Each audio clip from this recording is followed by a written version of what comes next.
लेकिन तुम नहीं चाहते, तो फिर भगवान के चाहने से क्या होता है?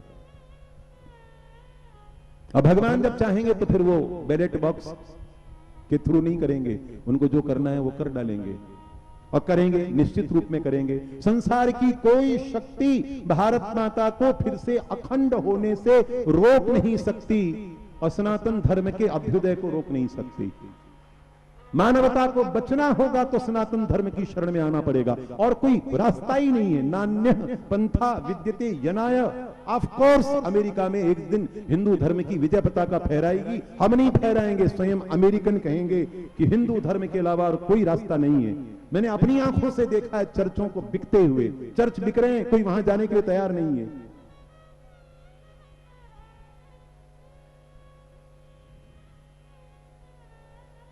और इंशाअल्लाह वो दिन जल्दी आएगा। कहा ना मैंने इंशाअल्लाह। इंशाअल्लाह का मतलब क्या? भगवान ने चाहा तो भगवान चाहेंगे। सीखो ये, उन लोगों से सीखो कि वो हर बात में कहते हैं इंशाअल्लाह, यानी भगवान ने चाहा तो। तुम्हारे मुंह से नाम ही नहीं निकलता। तारीफ करनी होती तो बोलते हैं सुभान अल्लाह, और कहीं जाना होता है तो कहते हैं खुदा हाफिज, भगवान तुम्हारी रक्षा करे, टाटा बाय। वो बेचारे को यानी डिहाइड्रेशन हो रहा है, तो उसने कहा तुम ही पिकनिक पर चले जाओ। वो चले गए खुशी खुशी। अब बेचारे ने पीछे से इनो पी लिया। पहले ही क्यों नहीं पी लिया बाबा, जब इनो तेरे पास था? और इनो पीते ही बिल्कुल चमत्कार हो गया। तो उसने सोचा कि चलें पिकनिक पर। तो उसने ऐसे रोका तो कहा कि देखो पापा बाय कर रहे हैं, तो तुमको हाय करने से और बाय करने से फुर्सत ही नहीं है। या तो हाय करोगे, या तो हायर करो हो तुम, या फिर बायर हो। हाय करने वाला क्या है? हायर है। हायर कर रहा है ना, वो हाईजैक कर रहा है ना।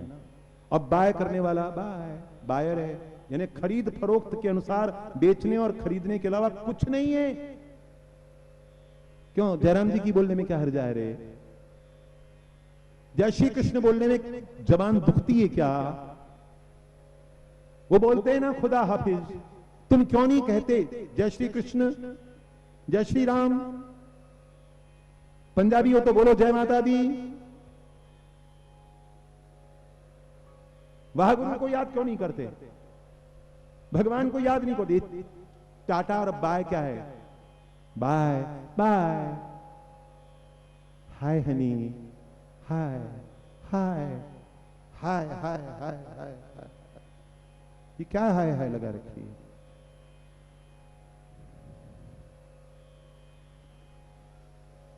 तो भगवान ने कहा जाओ भगवान के भक्त राज्य करें। ये मैं यही चाहता हूं,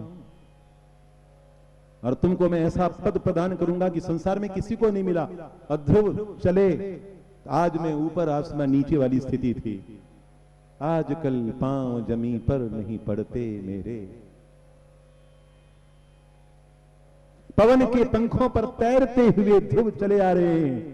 वहां नारद ने जाकर कहा, अरे ओ उत्तानपाद देखो, तुम्हारा बेटा जगन नियंता को जीत करा रहा है।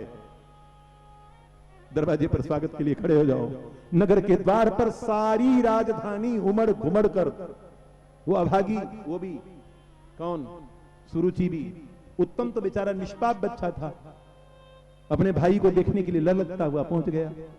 और सामने से ध्रुव आ रहे थे। जैसे ही पास में आए और उत्तानपाद के चरणों में गिरने का उपक्रम किया, उत्तानपाद ने उठा लिया, उठा करके अपने माथे पर बैठाया।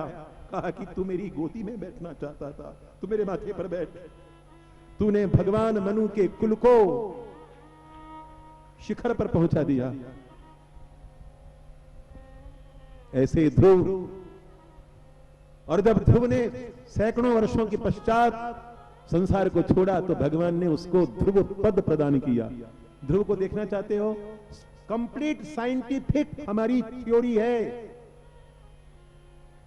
ये धोती प्रसाद जो है, ये तिलकचंद, ये पोथी प्रसाद, इनके विज्ञान को अभी पहुंचे नहीं हो तो 7 महर्षि जो हैं वो नन्हे से, अच्छा कोई बड़ा तारा ही क्यों, बड़े तारे की जो भगवान की संरचना है, भगवान ने वो कुर्सी अलाट की है ध्रुव को। नन्हा सा तारा, इतना सा छोटा सा तारा, बोलिए, और सातों ऋषि अरुंधति के साथ उसकी परिक्रमा करते हैं। इस चमत्कार को अपनी आंखों से देखो और तब मानो कि सत्य सनातन धर्म शाश्वत है, सनातन है, इमॉर्टल है।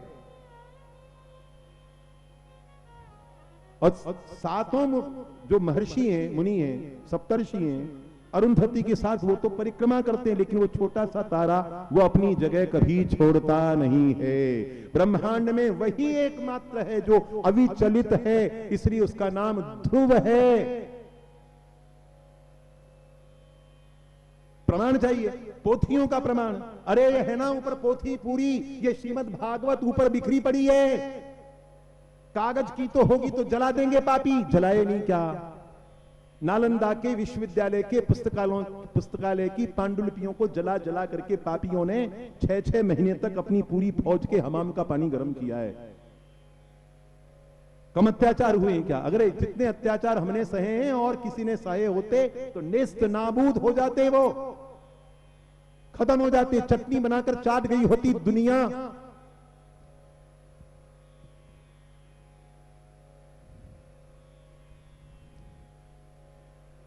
तो ये श्रीमद् भागवत ऊपर पूरे आकाश में, अंतरिक्ष में लिखी हुई है। ध्रुव की कथा को आकाश में देखो, अपनी छत पर चढ़ी जाओ, अभी नहीं, बादल छाए हुए हैं, शरद ऋतु में, और अपनी आंखों से अमावस्या की घनी काली रात में देखो कि सप्तर्षि परिक्रमा करते हैं और ध्रुव अपने स्थान पर अडिग रहते हैं। क्या सिद्ध करना चाहते हैं भगवान? भगवान ये सिद्ध करना चाहते हैं कि ज्ञान और वैराग्य के जो प्रतीक हैं ऋषि, वो भक्ति की परिक्रमा करते हैं। भक्त सबसे ऊंचा होता है, भक्त से बड़ा कोई नहीं है। छोटा सा नन्हा मुन्ना ध्रुव, ये सारी कायनात दो थोड़ा समय, मैंने कहा पति के लिए समय निकालो, तुम्हारे पास समय है। ए पतियों, पत्नियों के लिए समय निकालो, नहीं तो पछताओगे। मैं कहता हूं पछताओगे। अभी भी सुधर जाओ, पत्नियों को समय दो। उन्होंने सारी जिंदगी तुम्हारे लिए खत्म की है, तुम उनको थोड़ा समय तो दो। और तुमसे कह रहा हूं, अपनी संतानों को समय दो। लोरियां गा गा कर सुलाओ। वो कंप्यूटर गेम खेलते खेलते सोते हैं, खोपड़ी खराब हो जाएगी, पागल हो जाएंगे। दिन रात कंप्यूटर, दिन रात वो मोबाइल, ये अभिशाप है। लोरियां सुनाओ ना, लोरियां खत्म हो गई ना। चंदा मामा आरे आओ, पारे आओ, नदी या किनारे आओ, सोना की कटोरिया में दूध भात ले ले आओ। कहां गया दूध भात का चांदी का कटोरा? सुनाओ, बच्चों को सुनाओ। लकड़ी का घोड़ा सुनाओ। लकड़ी की काठी काठी पे घोड़ा, घोड़े की दुम पर मारा हथौड़ा, दौड़ा दौड़ा दौड़ा घोड़ा, दुम दबा के दौड़ा। इससे क्या होता है? इससे घोड़े के प्रति, इससे हाथी के प्रति, इससे बंदर के प्रति, इससे गिलहरी के प्रति, इससे चिड़ियाओं के प्रति, इससे संपूर्ण संसार के प्रति उसका रिश्ता जुड़ता है। और दिन भर बेचारा कंप्यूटर के सामने, मशीन के सामने बैठा रहता है। Machine machine machine. स्कूल में जाओ तो कंप्यूटर, घर में आओ तो कंप्यूटर। संसार से उसका कोई रिश्ता ही नहीं रहता। जो प्रकृति से कटा हुआ है, उससे बढ़कर के दयनीय कोई दूसरा नहीं है। हमारे भगवान सिटी में पैदा हुए, भाग करके गांव में चले गए। कहां गए? वन में गए, वृंदावन में गए। वनों को छोड़ोगे तो कहीं के नहीं रहोगे। भगवान को जो प्यारा है वो तुमको प्यारा होना चाहिए। सनातन हिंदू धर्म के सिद्धांतों का पालन करने वाले को ये सब झंझट करने की जरूरत ही नहीं है ना। कैसे खाना, कैसे पीना, किस प्रकार भोजन बनाना, कैसे भोजन करना,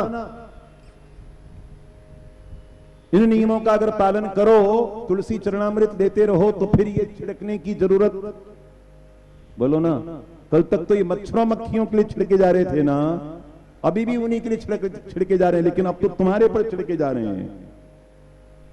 कब कब छिड़कोगे, कब तक छिड़कोगे और क्या क्या छिड़कोगे? तो अकल आ गई उन लोगों को। उन्होंने कहा कि हाथ मिलाने की परंपरा ठीक नहीं है। क्या करना चाहिए? तुम्हारे हाथ तुम्हारे पास और हमारे हाथ हमारे पास। नमस्ते जी कहा कि नमस्ते जी। ये नमस्ते तो बहुत ही उच्च कोटि का शब्द है भगवान के लिए। शुक्ल यजुर्वेद में भगवान रुद्र का नमस्ते नमस्ते नमस्ते, लेकिन भगवान दयानंद ने इसको जनरल अभिवादन का बना लिया। वो भी कह रहा है नमस्ते का, वो भी नमस्ते कह रहा है नमस्ते, मैं तुमको प्रणाम करता हूँ, मैं तुमको प्रणाम करता हूँ, छुट्टी। अब मेरे से पूछो कि आसान काम क्या है? जय श्री कृष्ण है ना, बहुत आसान काम। इससे ज्यादा आसान कुछ है क्या? तुम्हारा भी भगवान कल्याण करें और हमारा भी भगवान कल्याण करें। कल्याण करें ये बोलने की भी क्या जरूरत है? मैंने कल कहा था ना खुदा हाफिज, इसकी भी जरूरत नहीं है। ये बीच बीच में मैं इसलिए बोल देता हूं कि देखो हमको तो परहेज नहीं है खुदा हाफिज से, तो तुमको परहेज क्यों है जय श्री राम से? बोलो ना।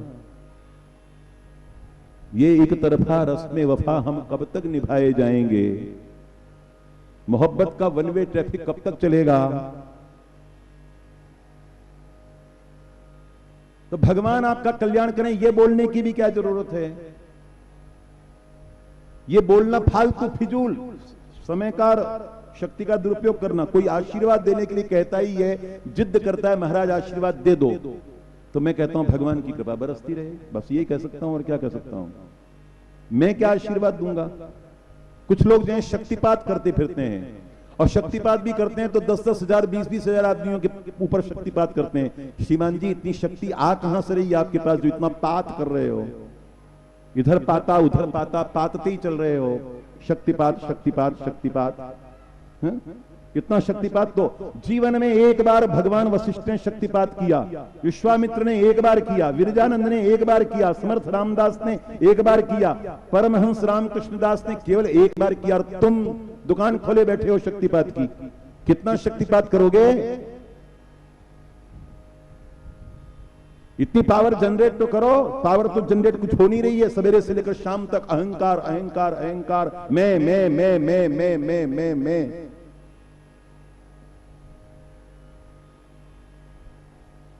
तो फिर भगवान आपका कल्याण करें क्यों भाई? क्यों करें कल्याण? कल्याण के लायक में काम किया होगा तो अपने आप करेंगे, हमको कहने की क्या जरूरत है? तो फिर क्या कहना? जय श्री राम, जय श्री कृष्ण, वंदे मातरम। जय श्री कृष्ण जय श्री राम के बाद बाकी क्या बचता है? नारायण हरि, नमः शिवाय। नाम ही शिव है, दूसरा कुछ जानता ही नहीं बाप हमारा। इतना भोला भाला है कि केवल शिव करने के अलावा, कल्याण करने के अलावा कुछ आता ही नहीं बेचारे को। सोचो, कल मैंने समझा तो दिया सारा, भगवती पार्वती से सारा बयान लिया कि नहीं लिया? बोल गोरी बोल, तेरा कौन पिया? अभी भी लोगों को समझ में नहीं आता। लोग सब कहते हैं व्यंग करते हो, व्यंग। अरे बाबा व्यंग नहीं कर रहा हूं, झाड़ा दे रहा हूं तुमको। ये भूत प्रेत जो तुम्हारे लगे हुए हैं, ये मिर्च की धुनी से ही तो भागेंगे ना। समझ में आ रहा है कि नहीं आ रहा है? भूत प्रेतों को भगाने के लिए इत्र छिड़का जाएगा क्या? मिर्च की धुनी देनी पड़ेगी ना। तो तुम्हारे तो भूत भूतनियां बहुत पीछे लगी हुई हैं, तो बीच बीच में मिर्च की धुनी भी देनी पड़ती है। जब तुम छिड़कवा रहे हो तो मैं भी छिड़कूं कि नहीं छिड़कूं? बोलो, समझ में आ रहा है कि नहीं आ रहा है? तो बीच बीच में मैं छिड़काव नहीं करूं तो बीमारी लेकर ही जाओगे ना। बीमार होकर आए, बीमार होकर ही गए। तो भगवान आपका कल्याण करें। खुदा हाफिज, हाफिज खुदा तुम्हारा, करना न गम हमारा, आना कभी दोबारा। हाफिज खुदा तुम्हारा, क्या जरूरत है बाबा? अब समझा देता हूं। बिजली जलाई, लाइट हो गई, बिजली आपका अंधकार दूर, अरे कर दिया उसने अंधकार। तुमने जैसे स्विच ऑन किया वैसे ही प्रकाश हो गया। अब आप कर्मकांड कर रहे हैं, या देवी सर्वभूतेषु विद्युत रूपेण संस्थिता, वाह वाह वाह, हो गया प्रकाश। ये प्रकाश सदा क्या जरूरत है? बिजली जलाई, प्रकाश हो गया। इसी प्रकार जब तुमने जय कृष्ण जय श्री कृष्ण कहा तो अपने आप ही सारे कंस, सारे दुर्योधन, सारे शकुनी, सारी पूतनाएं, बोलो भागी की नहीं भागी? अपने आप भाग जाएंगी, पास नहीं फटकेंगी। कहा कि प्रमाण क्या है? प्रमाण भूत पिशाच निकट नहीं आवे। आगे बोलो। बस केवल महावीर शब्द बोलना ही पर्याप्त है। हनुमान भगवान, जय हनुमान बोलते ही अपने आप सारा काम हो गया। ऑटोमेटिक सिस्टम है, कुछ करने की जरूरत ही नहीं है। तो बोलो जय श्री कृष्ण, बोलो जय श्री राम, नमस्ते करने की भी जरूरत नहीं, नमस्कार करने की भी जरूरत नहीं। और गुरु हो तो प्रणाम करो, साष्टांग प्रणाम करो, माता को प्रणाम करो, पिता को प्रणाम करो। हमारे गुजरात में जो है वो जय श्री कृष्ण, माता भी बेटे को जय श्री कृष्ण, बेटा भी मां को, बहुत अच्छी बात है। अपने आप आशीर्वाद, अपने आप प्रणाम, भगवान को स्मरण करो, अपने आप हो गया। मेरी साधुओं में, संतों में बहुत कम श्रद्धा, बहुत ही कम। अभी यही बात हो रही थी, तुम्हारे परिवार के एक सदस्य ने पुस्तक लिखी है, पुस्तक पढ़ी, मैंने कहा ठीक है, अच्छी है, लेकिन किस किस पर किताब लिखोगे? इतने कालनेमी संसार में घूम रहे हैं कि किताबें लिखते लिखते पागल हो जाओगे। पढ़ने वाले कहां से आएंगे? इतने भरे पड़े हैं सब जगह, कितनी किताबें लिखी जाएंगी? पाखंड ही पाखंड, पाखंड ही पाखंड, पाखंड ही पाखंड। लेकिन संत नहीं है क्या संसार में? संत नहीं होंगे तो दुनिया खत्म नहीं हो जाएगी क्या? वो भी हैं, निश्चित रूप में जरूर हैं। और उनका कहना है कि भगवान को, मैं बार बार कहता हूं ना, राम सुखदास जी महाराज कहते हैं, मैं कभी तुमको भूलूं नहीं। भगवान से यही मांगो कि तुम्हारा विस्मरण न हो, यही सबसे बड़ा टोना है, यही सबसे बड़ा टोटका है। इससे बड़ा टोना टोटका दुनिया में कोई नहीं है। जय श्री कृष्ण, जय श्री राम। तो जो बहुत कम संतों के प्रति श्रद्धा है, उनमें से एक विनोबा भी है। मैंने उन पर कविताएं भी बहुत लिखी हैं, व्यंग भी बहुत किए हैं, विरोध भी बहुत किया है। विनोबा का खूब, जितनी फजीहत हो सकती थी मैंने खूब की है। लेकिन जब मैं विनोबा के पास गया, उनसे सान्निध्य हुआ, तो मुझे मेरे बहुत भ्रम दूर हुए। मैंने अनुभव किया कि ये चेला जो है वो अपने गुरु से बहुत ज्यादा आगे बढ़ा हुआ है अध्यात्म की दृष्टि में। अध्यात्म के जिस शिखर पर विनोबा पहुंचे थे, वहां बापू नहीं पहुंच सके। अब मैं अपनी हिमाकत बताता हूं, आपको बतानी नहीं चाहिए लेकिन बताता हूं। बोध गया में समन्वय आश्रम में 1965 के आसपास मेरी उनकी मुलाकात हुई। उसके पहले जब बड़े महाराज जी का अनशन समाप्त कराने के लिए वो हजारीबाग आए थे, तो उस समय मैं बच्चा था, कच्चा था, बच्चा था, लेकिन समझता सब था, क्योंकि 8 साल की उम्र से बकबक कर रहा हूं। तो उसमें ज्यादा संभाषण नहीं हुआ था, लेकिन मैं गया और मैंने उनसे कहा कि बाबा, आपने बहुत बातें हुई, घंटा भर कम से कम। बड़े सरल थे, आडंबर बिल्कुल नहीं था, ढोंग पाखंड बिल्कुल नहीं था, जैसे अंदर थे वैसे बाहर थे। तो मैंने उनसे कहा कि आपने जय जगत बोलना क्यों चालू किया है? जय जगत, क्योंकि उसके पहले क्या बोला जाता था? जय हिंद। वंदे मातरम के सब्स्टिट्यूट के रूप में नेताजी जय हिंद को लाए। वंदे मातरम का उन्होंने विरोध कभी नहीं किया, कभी नहीं, कदापि नहीं। क्यों लाए? इसलिए कि आजाद हिंद फौज में शाहनवाज जैसे नमूने भी थे, तो उन्होंने कहा जय हिंद चालू करो। तो बाद में नेहरू जी ने जय हिंद को अडॉप्ट कर लिया, क्योंकि वंदे मातरम में उनको भी खतरा था। उनको जो खतरा था वो अलग तरह का था, नेताजी को कोई खतरा वतरा नहीं था। वो केवल अपनी आजाद हिंद सेना में सर्वस्वीकार्य अभिवादन बनाना चाहते थे, जय हिंद। उस जय हिंद के स्थान पर विनोबा जी ने जय जगत बोलना प्रारंभ किया।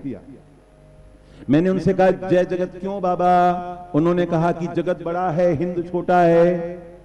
जगत में हिंद भी है, अगर जगत की जय होगी तो हिंद की भी जय होगी। जगत की सुरक्षा हुई तो हिंद की भी सुरक्षा हो जाएगी। मैंने कहा जगत का मतलब क्या? पृथ्वी का? कहा? तो मैंने कहा पृथ्वी तो छोटी है, लेकिन सौर मंडल बहुत बड़ा है।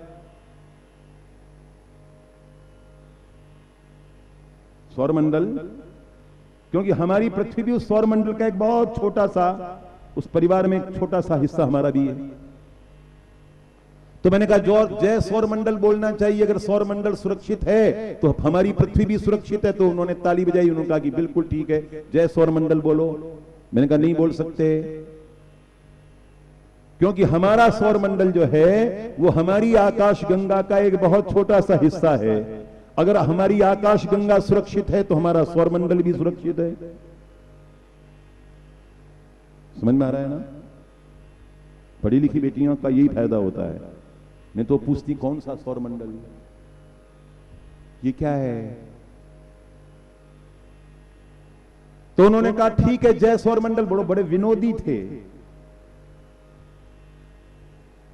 जो संत है और हंसता नहीं है, समझो कि जरूर कुछ न कुछ गड़बड़ है। खुल करके हंस नहीं सकता, खुल करके रो नहीं सकता, खबर उससे दूर रहा करो। बड़ा खतरनाक आदमी है, न हंसता है न रोता है, कोई भावना ही नहीं उसमें। तो उसके बाद उन्होंने कहा जय आकाश गंगा। मैंने कहा नहीं बोल सकते, हमारे ब्रह्मांड में हजारों आकाश गंगाएं हैं। अगर ब्रह्मांड सुरक्षित है तो हमारी आकाश गंगा भी सुरक्षित है, इसलिए जय ब्रह्मांड। तो उन्होंने कहा कि हाँ बोलो जय ब्रह्मांड। तो मैंने कहा कि ये पत्ते पत्ते सींचने की क्या जरूरत है? अनंत कोटि ब्रह्मांड जिसकी कल्पना में सिमटे हुए हैं, जिसके अंतःकरण से प्रकट होते हैं, उस ब्रह्म की ही जय जयकार की जाए तो क्या दिक्कत है? जयराम जी की में क्या खराबी है?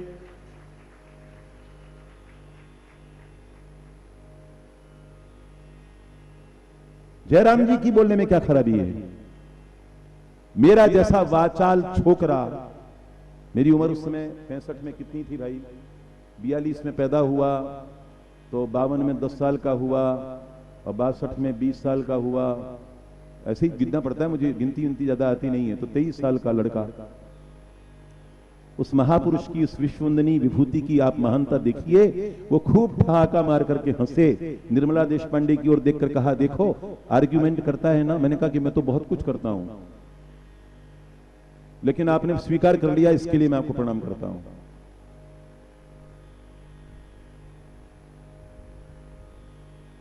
आज जहां कहीं भी वो हो, उनकी पवित्र स्मृति में मेरे कोटि कोटि प्रणाम। ये बोलना कि मेरी मुलाकात के बाद उन्होंने ऐसा किया, ये बहुत बड़ा अहंकार होगा। लेकिन 6-7 महीने के पश्चात विनोबा ने जय जगत लिखना छोड़ दिया, राम हरि लिखना प्रारंभ कर दिया। तब से लेकर के अंत तक वो राम हरि ही बोलते रहे और राम हरि ही लिखते रहे। इससे बड़ा अभिवादन और क्या हो सकता है?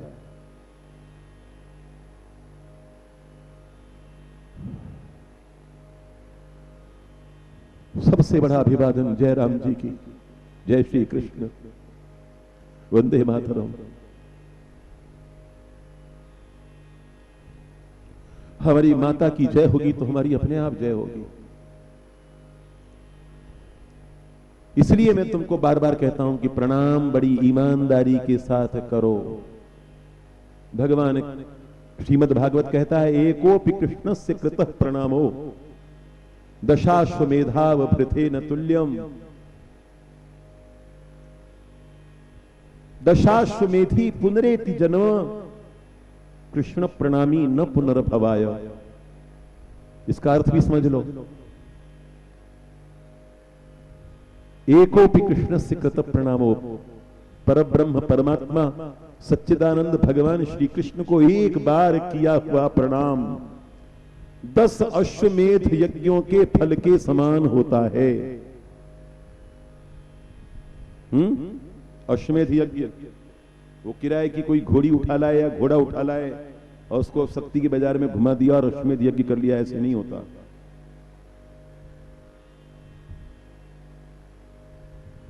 चंदे के पैसों से भी अश्वमेध यज्ञ नहीं होते। चक्रवर्ती सम्राट अश्वमेध यज्ञ कर सकता है, चंद्रगुप्त कर सकते थे, अशोक कर सकते थे, विक्रमादित्य महाराज कर सकते थे। धर्मराज युधिष्ठिर के पश्चात किसी ने अश्वमेध यज्ञ किया नहीं। हमारे जयपुर के राजा ने शौक उसको हुआ, अश्वमेध यज्ञ कर लिया। अरे बाबा तुम्हारी एक रियासत है, तुम काहे का अश्वमेध यज्ञ कर रहे हो? अकबर के दरबार में अपनी बहन बेटियों की डोले भेजने वाले लोग अश्वमेध यज्ञ करें। जयपुर से आया हूं ना, जयपुर के राज परिवार पर गर्व करने जैसी कोई चीज है ही नहीं।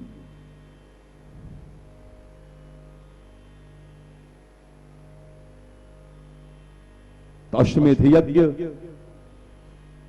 दशाश्वमेधाव पृथेन तुल्यम, 10 अश्वमेध यज्ञों के बराबर भगवान को, श्री कृष्ण को किया हुआ एक प्रणाम।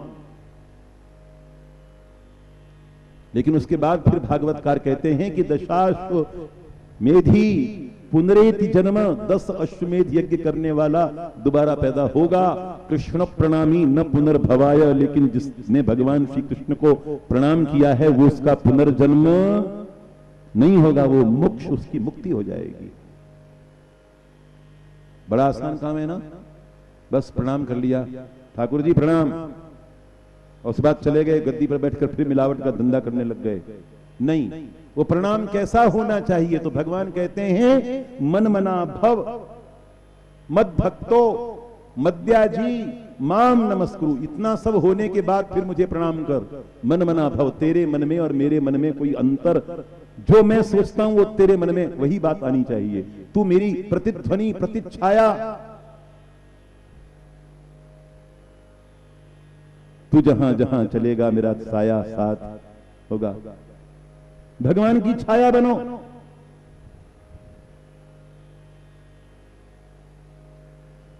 क्यों बनो? इसलिए कि गेहूं का बेटा क्या होता है? बोलो, गेहूं का बेटा, गेहूं का बेटा क्या होता है? अब समझो, एक दो गेहूं का बेटा क्या होता है? गेहूं का बेटा मूंग होता है क्या? उड़द होता है क्या? चना होता है? तो बोलती क्यों नहीं हो, बोकी हो? क्या होता है? हैं? अब लोग कहते हैं डांटते फटकारते क्यों, गुस्सा क्यों? अरे बाबा, मैं मेरे परिवार में बैठा हुआ हूं, मैं कोई दूसरे लोगों के बीच में बैठा हुआ हूं क्या? अमेरिका जाऊंगा तो नहीं डांटूंगा, मैं तो मेरे परिवार में बैठा हुआ हूं। गेहूं का बेटा गेहूं, चने का बेटा चना, तिल का बेटा तिल। गेहूं की रोटी खाकर आए हो तो ये तो नहीं कहती ना कि क्या बनाया था जी, आज गेहूं के बेटों की रोटी बनाई थी। दाल का कि चने के बेटों की दाल बना ली। चटनी का कि आम की बेटी थी एक हमारे पास रखी हुई थी, उसकी चटनी बना ली। धनिये के बेटों की चटनी, ऐसा बोलते हैं क्या? नहीं ना। अमरूद का बेटा अमरूद, आम का बेटा आम, मोर का बेटा मोर, कौवे का बेटा कौवा, कुत्ते का बेटा कुत्ता, सिंह का बेटा सिंह। तो जो भगवान का बेटा है उसको भगवत स्वरूप होना चाहिए ना। भगवान कहते हैं मन मना भव मद भक्तो मद्याजी माम नमस्कुरु। इतना सब करने के बाद मुझे प्रणाम करो। तो वो जो एक प्रणाम है वो दशाश्वमेधाव वृथेन तुल्यम। क्यों, कैसे? कि अर्जुन ने एक ही अश्वमेध यज्ञ नहीं किया, और किसी अश्वमेध यज्ञ करने वाले का रथ भगवान ने हांका नहीं, लेकिन अर्जुन जैसा भक्त शिरोमणि जिसका रथ भगवान ने स्वयं हांका हो, क्या विशेषता है? तन से, मन से, बुद्धि से, अहंकार से अर्जुन भगवान को समर्पित हैं।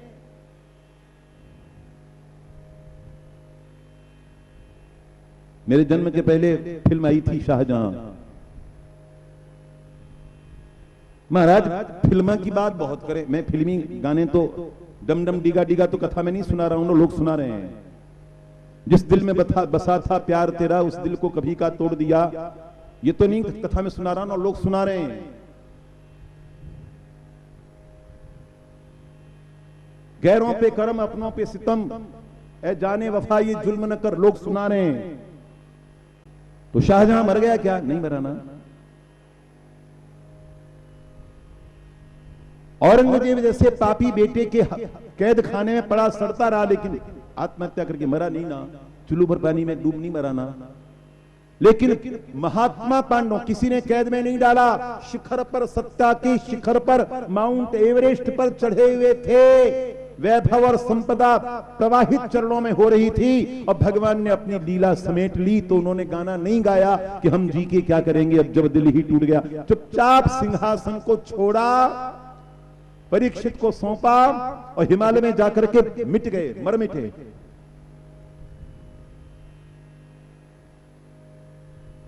ये पांडव हैं। भगवान के बिना एक श्वास लेना जिनको मंजूर नहीं है। तो इसलिए भगवान का स्मरण, भगवान को नमन। तो ये सब बातें क्यों कह रहा हूं? इसलिए कि कमीशन मेरे खाते में नहीं चाहता, अपनी इच्छा से ही भगवान को प्रणाम करने का जब मौका है तो मत चूको। 10-20 अच्छे फर्टाइल शेयर हाथ से निकल जाएं तो कोई दिक्कत नहीं, लेकिन भगवान को प्रणाम करने का मौका अगर हाथ से निकल गया तो इससे बड़ा दुर्भाग्य कोई नहीं है। समझ में आ रहा है देवताओं? आ रहा है कि नहीं आ रहा है? आज अपने बाप जी का जन्मदिन है, बर्थडे नहीं है, क्या है? जन्मदिन है। जन्म हुआ ही नहीं, फिर भी जन्मदिन है। आज बाप जी को महामम्मी जी जो थी हमारी, उन्होंने अपने उपटन से, जो मैंने कल कहा था, आज के दिन उन्होंने निर्माण किया था, प्राण प्रतिष्ठा आज के दिन। क्या है? गणेश चतुर्थी। भगवान गणेश का प्राकट्य दिन, दिवस। जन्मदिन नहीं कहना, जन्म हुआ ही नहीं तो जन्मदिन कैसे कहें? और उन सब का भी जन्म नहीं होता जो सीजेरियन डिलीवरी के द्वारा जो बच्चे दुनिया में कदम रखते हैं, उनका भी जन्म नहीं होता, वो तो चीर करके निकाल लिए जाते हैं। और कोई बेईमान डॉक्टर जो है वो नॉर्मल डिलीवरी करवाने के लिए राजी नहीं है। क्यों नहीं है? उसको पैसे नहीं मिलेंगे। बोलो हां। इतने जोश से हां बोली, ऐसे गीध कौवों के चक्कर में पड़ती क्यों हो? न कहीं डॉक्टर थे, न कहीं भगवान की डिलीवरी बिना किसी दाई के हो गई थी ना? बोलो हुई थी कि नहीं हुई थी?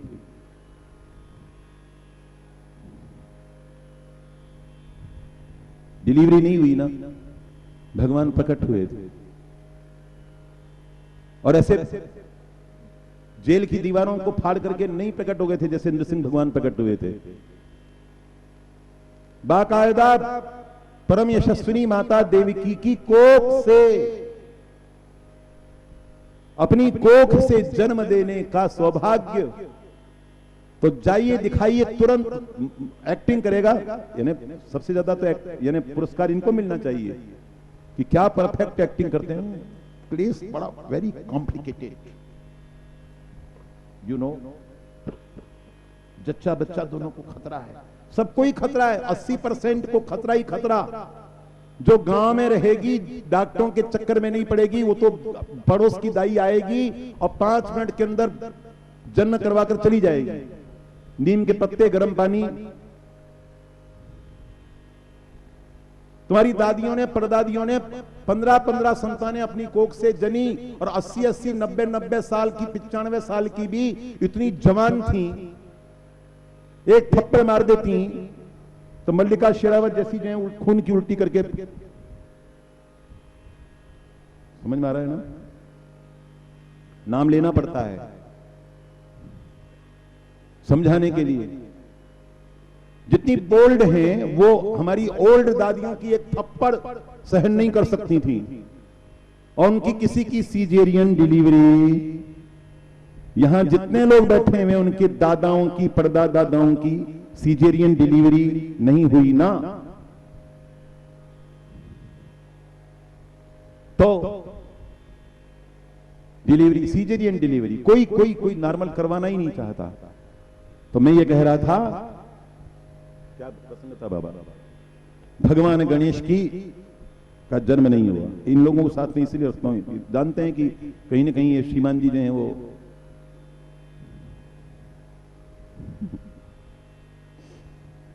तो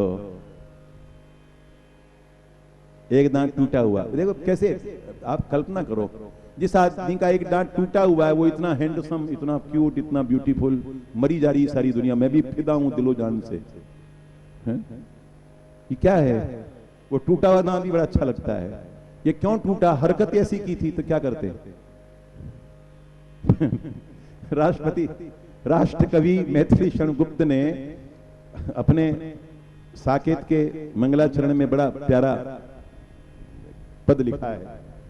जयति कुमार अभियोग गिरा गौरी प्रति सगण गिरीश जिसे सुन मुस्काते हैं। यानी हिमालय में कैलाश पर्वत की उपत्यकाओं में भगवान महाकाल महेश्वर और उनके वामांग में भगवती पार्वती, तो उनके सुप्रीम कोर्ट में, सुप्रीम कोर्ट किसका है बताओ? भगवान शंकर का कोर्ट सुप्रीम है या भगवती पार्वती का कोर्ट सुप्रीम है? ईमानदारी से बोलो, सुप्रीम किसका है? पार्वती माता का है ना? ठीक है, समझदार बच्चियां हैं। तो सुप्रीम कोर्ट में, उच्चतम न्यायालय में, सर्वोच्च न्यायालय में केस पुटअप हुआ, फाइल हुआ। किसका? भगवान गणेश, नहीं, कार्तिकेय। भगवान कार्तिकेय ने भगवान गणेश के खिलाफ केस दर्ज करवाया। जयति कुमार अभियोग, उस अभियोग की जय हो, उस मुकदमे की जय हो जो मुकदमा भगवती पार्वती के कोर्ट में कुमार कार्तिकेय ने प्रस्तुत किया है। और उस केस को सुनकर के सगण गिरीश अपने गणों के साथ, कैलाश के स्वामी कैलाशपति भगवान शंकर मुस्कुरा रहे हैं, मंद मंद मुस्कुरा रहे हैं। सगण गिरीश जिसे सुन मुस्काते हैं। क्या केस है? देखो अम्ब ये हेरंब, मानस के तीर पर तुंदिल शरीर एक ऊधम मचाते हैं। रोते रोते कुमार कार्तिकेय आए और उन्होंने कहा कि मानस सरोवर के तट पर ये जो मोटे भाई साहब हैं, मोटा भाई, गुजरात में क्या कहते हैं? मोटा भाई। मैं तो 50% गुजराती हूं ना, इसलिए मोटा भाई यानी मोटा भाई नहीं, मोटा भाई यानी बड़ा भाई। अब होता कई बार क्या है कि जो छोटा भाई है वो खूब मोटा होता है। मोटे को गुजरात में मोटा नहीं कहते, जाड़ा कहते हैं, जाड़ा। तो सगण गिरीश जिसे सुन मुस्काते हैं। देखो अम्ब ये हेरंब, मानस के तीर पर तुंदिल शरीर एक ऊधम मचाते हैं। क्या ऊधम मचाते हैं? भगवती पार्वती ने कहा क्या करता है ये गणेश, कैसे तुझको परेशान करता है? तो कहा कि गोद में भरे हैं मोदक, गोद में लड्डुओं का ढेर जो तुम कोटा लाट करती हो, लेकर के कब्जा करके बैठे हैं। गोद में भरे हैं मोदक, सविनोद जिसे सूंड से उठा के मुझे देने को दिखाते हैं। मैं जब जाता हूं पास में तो कहेंगे लड्डू खाएगा? अच्छा ले, उठा करके लड्डू सूंड से और यूं मेरी ओर यूं करते हैं। और जब मैं हाथ पसारता हूं तो देते नहीं, कंदुक सा ऊपर उछालते हैं, गेंद की तरह ऊपर उछालते, और जब वो टपकने लगता है, गिरने लगता है, तो ऊपर ही झेल कर खेल कर खाते हैं, मेरे हाथ में नहीं पड़ने देते। अब इसको दोबारा सुन लो और लिख लो, और अपने बेडरूम, जो बेड है, माताएं आती हैं और आकर कहती हैं कि महाराज छोरो सुने ही कोनी, जद से बीननी आई है झांके ही कोनी। तो मैंने कहा कि पैदा कहां हुआ था? तो कहा कि गराई हुए थो। मैंने कहा कि कैसे हुआ था? कहां? कि घर में कहां? बेडरूम में ही हुए थो। तो मैंने कहा जब बेडरूम में जो बच्चा पैदा हुआ है वो गुड बॉय कैसे हो सकता है? बोलो। बेडरूम में पैदा होने वाला बच्चा गुड चाइल्ड कैसे हो सकता है? बेड है ना, बेड पर पैदा हुआ है। हॉस्पिटल में भी बेड पर ही पैदा होता है। बेड नंबर फलाना, बेड नंबर फलाना, बेड नंबर फलाना। बेड नंबर 420 का मरीज जो है वो बहुत परेशान है। 320 वाला भी है, 629 वाला भी है, 102 वाला भी है। ये बेड नंबर। तो इसको उस बेडरूम में लिख लो तो गुड हो जाएगा। बेडरूम, बेडरूम बेड नहीं रहेगा, गुड हो जाएगा। सगण गिरीश जिसे सुन मुस्काते हैं। एक छोटा सा गांव छत्तीसगढ़ का ही, नाम नहीं बताऊंगा, उस गांव में बहुत प्यार से मुझे आदर पूर्वक घर पर ले गए और घर पर ले जाकर कहा कि वो बेटा जो था वो भी, उसने कहा कि मेरे कमरे को भी देखिए। बेडरूम बोलने की हिम्मत नहीं थी क्योंकि विवाह नहीं हुआ था ना। जब तक विवाह नहीं होता तब तक बेडरूम नहीं होता है, विवाह होते ही बेड हो जाता है रूम। तो गया मैं तो वहां डायना, वो जिसकी मृत्यु हो गई एक्सीडेंट में, बहुत बड़ा पोस्टर, मैंने कहा तेरी काकी है, मौसी है, क्या है तेरी है? इसके साथ तेरा इलू इलू हो रहा है, तू तो उसके बेटे की उम्र का है, क्यों लगा रखा है इसको? तो भगवान गणेश का एक चित्र लगा करके और उसके नीचे ये पंक्तियां लिखो तो देखो टेंशन दूर हो जाएगा। इसको जब पढ़ोगी,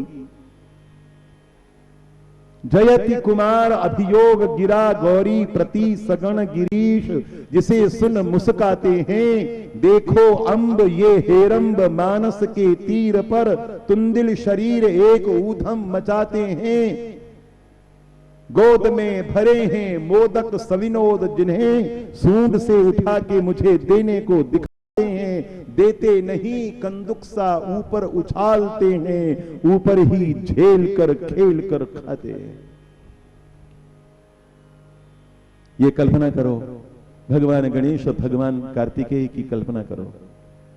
देवताओं का कंपटीशन हुआ, भगवान शंकर के पास सारे के सारे गए और उन्होंने पूछा कि सबसे पहले पूजा किसकी होनी चाहिए। भगवान ने कहा एक प्रतियोगिता रख लेते हैं, जो उसमें जीत जाएगा उसी को गोल्ड मेडल दे देंगे। तो कहा कि आप बताइए कैसे क्या करना है। तो कहा कि जो पृथ्वी का की प्रदक्षिणा करके परिक्रमा करके पहली बार पहले सबसे पहले मेरे पास आ जाएगा वही प्रथम पूज्य हो जाएगा।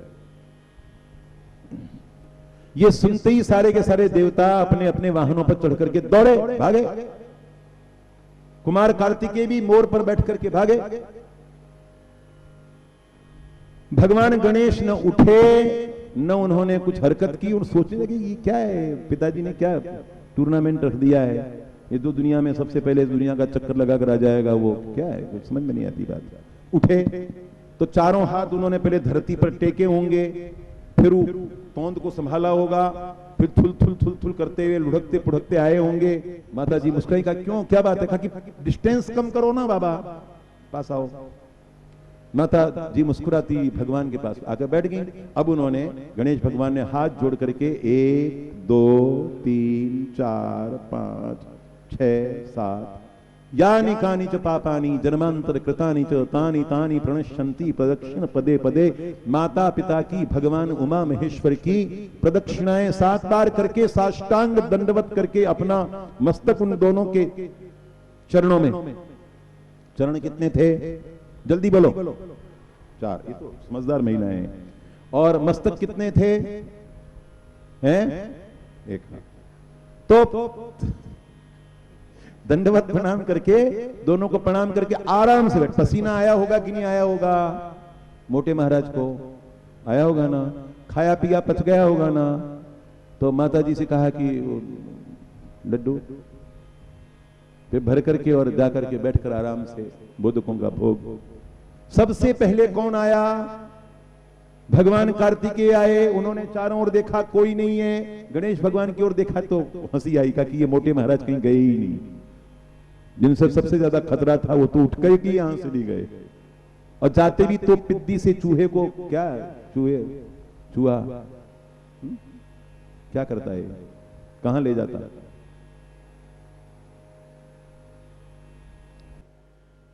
सहनशीलता का बांध टूटता कि नहीं टूटता? तो टूट गया। उन्होंने लपक करके देख लड्डू उठाया, किन्होंने? कार्तिकेय ने। और दूर डर लगा तो दूर जाकर के और मुंह के ऊपर दे मारा। लड्डू काहे का था? जिस किसी का भी रहा हो, लेकिन रिफाइंड का नहीं था ना, देशी घी का लड्डू था ना। तब तुम क्या जानो देशी घी के लड्डू क्या होते हैं? अब तुम तो मां बनती हो तभी भी लड्डू नहीं खाती, नहीं तो पहले एक एक मां एक एक जापे में 5-5 किलो घी, 10-10 किलो घी खा जाया करती थी। गोंद के लड्डू, सौंठ के लड्डू, अजवाइन के लड्डू सासू माताएं अपनी बहुओं को अगर प्रेम से नहीं खिलाती तो स्वार्थ से खिलाती कि ये बुढ़िया हो जाएगी तो मेरी सेवा कौन करेगा। अब तो तुमको मलाई खाने में भी छींक आती है, तो वो गोंद के लड्डू में मैंने अपने बचपन में देखा है, जनवरी दिसंबर के महीने में वो गोंद के लड्डू पत्थर हो जाया करते थे। मैंने अभी तक संभाल कर रख रखी है। हमारे यहां एक संगमरमर की खरल थी, उस खरल की मूसली, उस मूसली से मैं लड्डू तोड़ रहा था तो मूसली टूट गई। विश्वास नहीं हो तो आ जाना, दिखला दूंगा। टूटी हुई मूसली अभी भी रखी हुई है, प्रमाण देने के लिए कि ऐसे लड्डू होते थे। तो फिर खाए कैसे जाते थे? थोड़ी सी आंच दिखा करके थोड़े नरम हो जाते थे तो खाते थे, धूप में रखते थे, खाते थे। तो शुद्ध देशी घी के लड्डू हिमालय में रखे हुए नहीं, समझ में नहीं आया। कैलाश मानसरोवर में रखे हुए लड्डू घी के, तो वो बिल्कुल वज्र जैसे हो जाएंगे कि नहीं हो जाएंगे? और वो जब उठा करके बाप जी के दांत पर छोटे बाप जी मारेंगे तो दांत टूटेगा कि नहीं टूटेगा? तब से अपने भगवान जो है वो एक दांत टूटा हुआ लेकर के घूम रहे हैं सब जगह। बोलिए कितनी प्यारी कथा है। ऐसी कथा कहीं मिल सकती है? अमेरिका वाले, इंग्लैंड वाले, अब लोग हमसे कहते हैं कि वहां हिंदू धर्म की बड़ी तेजी से हो रही होगी। ये कथा कहां से आएगी? भगवान गणेश कहीं से आ सकते हैं क्या? ये हमारी ही चीज है। चीज भगवान चीज है क्या? हाँ बिल्कुल, हमारी अपनी पर्सनल प्रॉपर्टी। भगवान गणेश हमारी पर्सनल प्रॉपर्टी है, हमारा कॉपीराइट है, हमारी मोनोपली है। और ये जो सबसे कीमती हमारी संपदा है भगवान गणेश, वो आज के दिन फिक्स डिपॉजिट में, हमारे फिक्स डिपॉजिट में रखी गई थी। इसलिए गणपति बप्पा मोरया पुढच्या वर्षी लवकर या। इसका मतलब ही समझती हो क्या होता है? गणपति बप्पा मोरया यानी गणपति बप्पा मेरे प्यारे दुलारे। तो फिर पुढच्या वर्षी लवकर या, अगले साल जल्दी आना। जब तुमने तय कर दिया कि अगले साल आना, तो इस प्रकार हमारे भगवान गणेश तो कहते हैं पुढच्या वर्षी, अगले साल, लवकर जल्दी आ। या मतलब आ, पुढच्या वर्षी लवकर या। तो ये क्या मजाक है? जब तुम कह रहे हो कि अगले साल आना, तो फिर जल्दी क्या आना? वो तो 360 दिन बाद ही आएंगे। नहीं, इसका मतलब ये है कि आपकी कृपा से रिद्धि सिद्धि शुभ और लाभ की वर्षा होती रहे, और ये 360 दिन कैसे बीते ये पता ही नहीं चले, और आप जल्दी से वापस आ जाए। तो हाथ जोड़ करके बोलिए पुढच्या वर्षी लवकर या। गणपति बप्पा मोरया। गणपति बप्पा मोरया नहीं, पुढच्या वर्षी लवकर या। इतने जोर से बोला करो कि वो जो वहां मराठा मानुस हैं उनको शर्म आने लग जाए कि तो सारा का सारा देश ही महाराष्ट्र है। ठीक बात है ना? पुढच्या वर्षी लवकर या, गणपति बप्पा मोरया, पुढच्या वर्षी लवकर या, गणपति बप्पा मोरया, पुढच्या वर्षी लवकर या, गणपति बप्पा मोरया, पुढच्या वर्षी लवकर या। सच्चिदानंद रूपाय विश्वोत्पत्त्यादि हेतवे तापत्रय विनाशाय। बोलिए श्री कृष्णाय वयं नमः, श्री कृष्णाय वयं नमः, श्री कृष्णाय वयं नमः।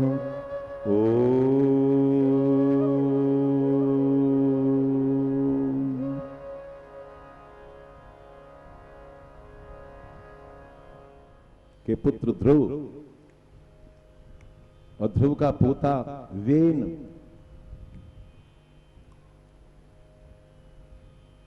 बड़ा पापी, बड़ा दुराचारी, बड़ा अत्याचारी।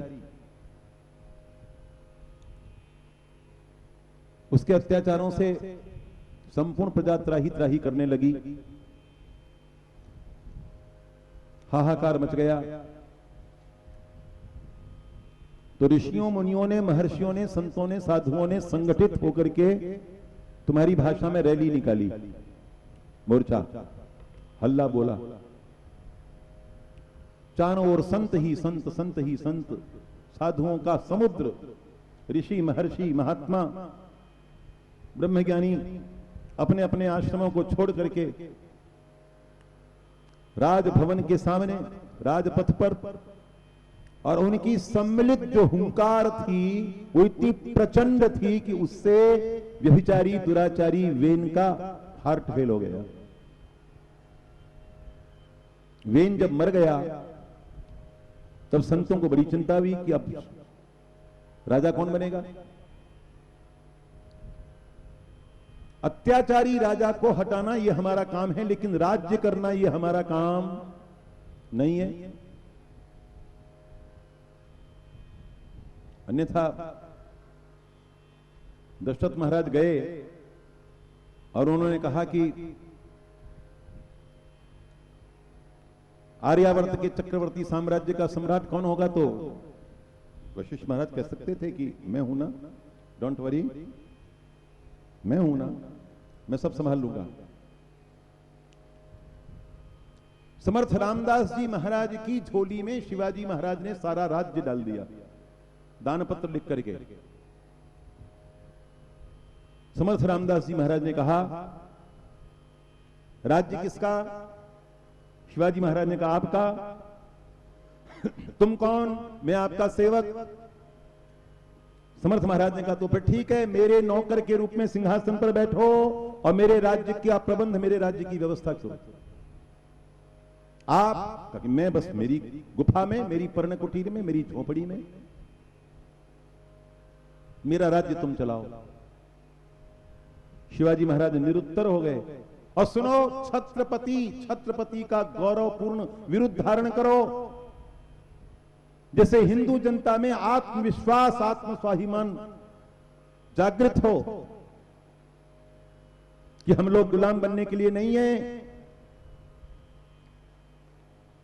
और जिस समय अकबर के माया जाल में सारा का सारा भारतवर्ष ग्रस्त था, उस समय महाप्रभु वल्लभाचार्य महाराज व्रजमंडल में गए और उन्होंने अपने मठों की स्थापना की, हवेलियों की स्थापना की, और सारी हिंदू जनता से कहा कि हमारा जो वास्तविक राजा है वो तो द्वारिकाधीश भगवान है, वो तो श्रीनाथ जी हैं, और ये दिल्ली वाला और ये जो फतेहपुर सीकरी वाला है, ये हमारा राजा नहीं है, ये बादशाह नहीं है। तो सारे सब संतों ने सोचा कि अब ये तो मर गया, लेकिन अब शासन कौन करेगा, क्योंकि जैसा भी हो राजा तो होना ही चाहिए। तो उन्होंने संसार का सबसे बड़ा जीन चाइल्ड क्लोन, यानी वेन के, मरे हुए वेन के शरीर से जीन निकालकर, क्लोन निकाल करके क्लोन चाइल्ड प्रकट किया, पैदा किया, और वो साक्षात भगवान का अवतार भगवान पृथु। अब जो ये टेस्ट ट्यूब बेबी हो रहे हैं, क्लोन शिशु हो रहे हैं, ये बहुत पहले सतयुग में ये सब घटनाएं हो चुकी। साक्षात भगवान नारायण श्री हरि ने पृथु के रूप में प्रकट होकर के पृथ्वी का शासन किया। पृथु महाराज के नाम से ही हमारी धरती माता का नाम पृथ्वी पड़ा। सबसे बड़ी बात क्या है, दुनिया में खेती करना प्रारंभ किया भगवान पृथु ने। उनके पहले खेती नहीं होती थी, चावल होता था, जौ होता था, मक्का होती थी, बाजरा होता था, ज्वार होता था, मूंग होता था, उड़द होता था, चने होते थे, सब कुछ होते थे, अपने आप ही जंगल में घास की तरह होते थे। फल होते थे, गोमाताएं होती थी, उनका दूध होता था, लोग फल फूल खाते थे, और ये जो अन्न जो हो जाता था उसका हविष्य बना करके अग्नि में यज्ञ करते थे। अब जब जनसंख्या बढ़ने लगी और उसमें फिर क्या हुआ कि यज्ञ का जो प्रसाद है उसको जब चखने लगे तो अन्न में बड़ा स्वाद आने लगा, खीर खाने की आदत आई, चूल्हे चौके की जरूरत पड़ने लगी, मसाले वसाले डाल करके व्यंजन बनने लगे और अन्न कम पड़ने लगा।